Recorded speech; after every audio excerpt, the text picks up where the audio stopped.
आज हम बात करते हैं धार्मिक इंसान रोता क्यों है। अशरफ से अशरफी है हम तो गदाए आपके, भिखारी हैं आपके। मैं एक वीडियो देख रहा था, एक सूफी वो दुआ कर रहा था। साल भर ये गुलाम इस मौके का इंतजार करते हैं। परेशानियां उन्हें परेशान करती है, वो इस बात से अपने अंदर हौसला पैदा करते हैं कि जितनी परेशानियां चंद दिनों की है, मेरे आका की छठी आएगी, आका हमें बुलाएंगे, आका की चौखट पर हम हाजिर होंगे, दस्ते सवाल फैलाएंगे, आका हम पर करम फरमाएंगे, हमारी परेशानियां दूर हो जाएगी। मेरे गरीनवाज वो वक्त आ गया है, उठा दो अपनी नजरे करम को जरा इन बहती। एक सूफी वो दुआ कर रहा था, एक दरगाह के उर्स के भीतर वो दुआ कर रहा था। हजारों लोग सामने खड़े हुए हैं, उनको चाहने वाले, उनको मानने वाले, दूर दूर से लोग आए उनकी दुआ को सुनने के लिए। और वो दुआ के दरमियान वो रो रो के दुआ कर रहा हो, एक छोटे बच्चे की तरह वो रो रहा था, जबकि उम्र काफ़ी हो चुकी, सर के और दाढ़ी के बाल सफ़ेद हो चुके, और वो रो रहा हो, वो अल्लाह से दुआ कर रहा हो कि अल्लाह हमारी दुआ पूरी कर, हमारी फरियाद को सुन ले। और फिर जो दरगाह के उर्स के ऊपर वो बयान कर रहा था, वो चिल्ला चिल्ला के उस दरगाह को, उस पीर को आवाज़ दे रहा था कि तुम हमारी बात सुनो, हम पे रहम करो। इस तरह की जब वो बात कर रहा था, तो जो उनके जो सुनने वाले, जो हजारों उनके जो अनुयायी थे या उनको मानने वाले थे, सबके आंखों में आंसू। एक माहौल उर्स के भीतर, एक उत्सव के भीतर एक गंभीर माहौल बन गया। मैंने देखा है, ये जो दुख जताते हैं, ये जो रोते हैं, जो दरगाह पे जिसके आते हैं, उस फकीर को नहीं समझे जिसने अपनी ज़िंदगी लोगों की खिदमत में बिता दी। ऐसे कि जब हम दरगाह पे जाते हैं, वहाँ भी इंसान रोता है, और मस्जिद के भीतर जाके भी इंसान रोता है और दुआ करता है। क्योंकि जब मैं छोटा था तो कई बार जिद करता था, एक मासूम मन था, तो ऐसा लगता था कि वो चीज़ मुझे मिले, तो मैं अपनी माँ को परेशान कर देता। और कुछ समय के बाद जो मुझे ज्ञान आया, तो मुझे दुख होता था। मेरे बचपन में मैंने अपनी माँ को बहुत तकलीफ़ दिया, इसी बात से तकलीफ़ दिया, जबकि कोई चीज़, कोई वस्तु लेके देने की उसकी हैसियत नहीं थी, वो लाचार थी, वो बेबस थी, और मैं जिद किया जा रहा, मुझे वो वस्तु चाहिए। अब मेरी माँ की तकलीफ़ मुझे आज समझ में आ रही। उस समय मैंने अपनी तकलीफ़ का सोचा, मैंने अपनी जिद पूरी करने का सोचा, मगर वो मेरा बचपना था। और आज जब हम इस सत्य के मार्ग में है, तो हमको कोई चीज़ का दुख नहीं होता, क्योंकि इतने मन के भीतर सोच के भीतर एक संयम आ गया, एक सब्र करने की ताकत आ गई। मगर मौलाना जब मस्जिद के भीतर दुआ करता है तो रोता है, वो दुख जताता है। वो यही सोचता कि हम जितना रो के मांगेंगे, रो के दुआ करेंगे, उतनी दुआ जल्दी कबूल हो जाती। अब मेरी माँ तो बेबस थी, जो चीज़ मैं मांगता था वो दे नहीं पाती थी, वो गरीब थी। मगर हम यहाँ जिससे मांग रहे वो अल्लाह है, दुनिया उसके पास है, सुख दुख देना उसके हाथ में है। जो पीरों के दर पे जाते उनके भी पास वही बात है। मगर फिर रोना क्यों? क्या तुम्हारा अल्लाह इतना गरीब है कि तुमको दे नहीं पा रहा? क्या इतना वो लाचार है, बेबस है, तुम मांग रहे और तुमको दे नहीं पा रहा, इसलिए तुम रो रो के दुआ कर रहे? और किस बात की दुआ कर रहे हो तुम? किस बात की जिद कर रहे हो तुम? जबकि उसने तुमको दुनिया में सब कुछ दे दिया। अब हमारा मन नहीं भरता, हमारा दिल नहीं भरता, तो हम मांगे जा रहे। कब तक? इतनी उम्र निकल गई, बुढ़ापा आ गया, फिर भी हम मांगने का छोड़ नहीं रहे। क्या कहने का ऐसे मौलाना को, ऐसे सूफी फकीर को? उनको मैं सूफी फकीर भी नहीं मानता, क्योंकि सूफी फकीर जो है उस अल्लाह के ऊपर राजी बन जाता। वो यही सोचता कि उसकी मर्जी, उसको जब देना है वो देगा, और हम मांगे क्यों? हम वो बात को क्यों नहीं समझ सकते? जिस बात से हमको तकलीफ होती वही बात सोचना छोड़ दो। जिस सोच से, जिस अरमान से हमको तकलीफ होती वही अरमान छोड़ दो। नहीं चाहिए ऐसी अरमान, नहीं चाहिए ऐसी ख्वाहिश कि जिससे हमको तकलीफ हो, जिससे हमारे आंखों में आंसू आए। ऐसी ख्वाहिश को छोड़ दो। उस अल्लाह ने जिस हाल में हमको रखा है उस हाल में रहने की सोचो, जिस हाल में रखा है। यहाँ इंसान सारी जिंदगी भर अल्लाह की इबादत करके वो समझ नहीं पाता अल्लाह को, उसकी रजा से वो रजामंद नहीं होता, वो अपनी ख्वाहिश रखता, वो घबरा जाता, डर जाता और मांगने लगता रो रो कर, जैसे उसको भरोसा नहीं है उस खुदा के ऊपर। अगर तुमको खुदा पे भरोसा रहा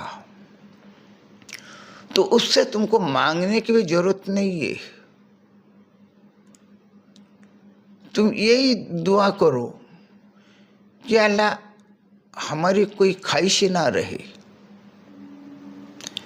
ऐसी कोई ख्वाहिश नहीं रहे जिस ख्वाहिश से इंसान को तकलीफ हो, जिस ख्वाहिश से इंसान मजबूर हो, लाचार हो, बेबस हो। ऐसी ख्वाहिश रहे नहीं। ऐसी दुआ तो मेरे हिसाब से पल भर में कबूल हो जाएंगी। या अल्लाह मेरे कोई ख्वाहिश मत रख, ये दुआ पल भर में कबूल हो जाएंगी।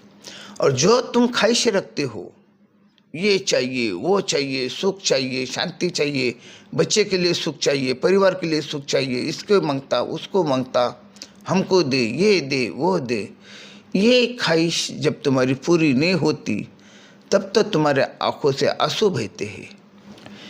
ये तुम्हारा बचपना का स्वभाव है। कल एक 25 साल का लड़का मेरे पास आया और रोने लगा। जवान लड़का, नमाजी लड़का रोने लगा। कहने लगा कि उसके पिताजी का हार्ट का ऑपरेशन है। वो लड़का घबराया हुआ है। वो बोलता मैं घर में जाता हूँ तो मुझे डर लगने लगता, सीने में घबराहट होती, मैं परेशान हो जाता। तो मैं लोगों में अब घूमता हूँ, लोगों में जब रहता हूँ, किसी से बात करता हूँ, थोड़ा दिल को राहत मिलती। नहीं तो वही बाप की सोच आ जाती कि हमारा बाप का हार्ट का ऑपरेशन है, हम क्या करें। तीसरी बात तो लड़का गरीब है, बाप भी गरीब है और ये बड़ी मुसीबत है। तो ये बात को तो हम समझ सकते कि वो बच्चा अपने बाप के लिए दुआ कर रहा, वो बच्चा अपने बाप के लिए तड़प रहा। ये उसकी ममता है, ये उसका प्यार है अपने बाप के प्रति, ये अपने बाप के लिए। तो बच्चा रो रहा था। तो उसका दुख मैं समझ रहा कि जवान है, अभी इतना समझदार नहीं है, अभी उसके बाप से उसका प्यार जुड़ा हुआ है। जबकि बच्चा नमाजी है तो भी वो घबराया हुआ है। उसने दुआ करना चाहिए, मगर उसको पता है उसकी दुआ में वो असर नहीं है, उसकी दुआ में वो भरोसा नहीं है। क्योंकि वो मस्जिद के भीतर हमेशा देखते आया कि मौलाना रो रो के हम लोगों के लिए दुआ करता। रो रो के दुआ इसीलिए किया जाता कि जब वो मालिक सुनता नहीं तब तो रोना आ जाता। अगर हमको उस पर भरोसा रहा तो हमको रोना नहीं आएगा। उसकी मर्जी, ऊपर वाले की मर्जी। तुम अगर ऊपर वाले को मानते हैं तो उससे खुश हो जाओ। वो जो हाल में तुमको रखेगा वो हाल तुमको स्वीकार करो। ये होता नहीं। धार्मिक इंसान ये सिखाता नहीं। वो बचपन से वो बच्चा रोते आया और वो जब मस्जिद में आता जवानी में तब भी तुम उसको रोना सिखाते। वो बूढ़ा हो रहा तो भी रो रहा हो। ये क्या इंसान की सोच है। मैंने देखा है जब हम कुछ इबादत करते, फिर वो इबादत बाहर की हो या अपने भीतर की हो, उस समय इंसान के भीतर एक आत्मज्ञान होने लगता, भीतर का इल्म आने लगता। वो भीतर से यही सोचता, वो यही कहता, ये मेरे मालिक, तेरी मर्जी, तू हमको जिस तरह से रखना चाहता हम उस तरह से रहेंगे। अगर वो ऐसा दुआ करता तो उसकी दुआ में लोग रुकेंगे भी नहीं, लोग उस दुआ को छोड़ के भाग जाएंगे, बोलेंगे ये क्या दुआ कर रहा, ये तो दुआ आसान है। उसकी मर्जी पे अगर हमको रहना ही है तो हम तुम्हारे पास क्यों आए, तुम्हारी दुआ सुनने क्यों आए, तुम्हारी दुआ के साथ हम क्यों जुड़ जाए। तो दुआ के लिए जुड़ने की जरूरत ही नहीं, क्योंकि हम तो उसके हर फैसला पे हम राजी है, हर उसकी मर्जी पे हम राजी है, तो दुआ करने की जरूरत क्या है। मगर यहाँ पे सभी की सभी इसी तरह के बन गई सोच कि किसी की तो किसी की दुआ कबूल हो जाएंगी और हमारे सारे अरमान पूरे होने लगेंगे। और अरमान भी कौन से तुम्हारी, सब बाहर के अरमान, भीतर के अरमान तुम्हारी कुछ नहीं है, सब बाहर के अरमान है तुम्हारी। हमने पढ़े हैं, सुने हैं, बुद्ध के पास सब कुछ था। एक राजकुमार था 29 साल तक, जिसके जीवन के भीतर उसको दुख का पता नहीं था, ऐश्वर्य की जिंदगी थी, सब कुछ मौजूद था। जो तुम मांग रहे हो आज मस्जिद में जाकर, जो तुम मांग रहे हो दरगाह पे जाकर, वो सब कुछ बुद्ध के पास था। मगर जब बुद्ध के भीतर से एक आत्मज्ञान आने लगा तो बुद्ध का ये जो मोह माया था इस दुनिया का, वो छूट गया।